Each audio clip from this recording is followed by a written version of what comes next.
שאני רוצה להתפנק קצת, אבל לא שם לב, אני באה ונעמדת לו מתחת ליד, מניע את ראש מצד לצד, ככה בכיף ומלטף.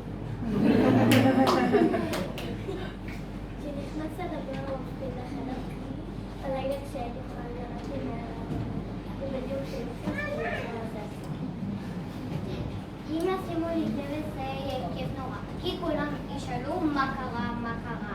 כל פעם שהטלפון מצלצל, אני רצה להריח ואני יודעת שזה לא בשבילי, אבל אני אוהבת לדבר עם אנשים.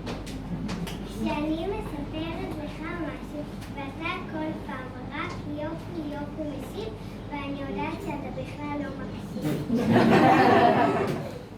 כשאומרים לי תיזהרי שלא תשברי, אני מקבלת ביד כזה דבר, שמה שאני יותר מסוגלת זה בכל זאת נופל. אם מישהו היה רואה את זה מהשכים, אני עושה לבדי בחדר, בטח היה חושב שמשהו שלא עושה. אני חושבת שנעשיתי גדולה במיוחד בגלל שלמדתי שסומכים לך. נתן ששכב בשום נדע מסתיים, לכבוד ולפני שסמכות. עשינו גם. הקציצה של הבללה הייתה כבר חצי אכולה, ואת זאת שאמא נתנה לי הייתי צריכה להתחיל מההתחלה.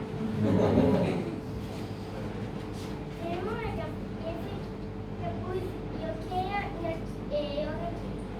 סיים נקי ויבש, אבל כשאני מקייף כפוי, תמיד יותר יבש.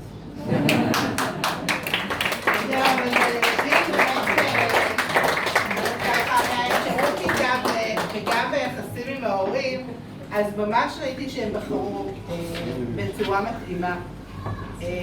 והכל מתוך יהודה אטלס והילד הזה הוא אני.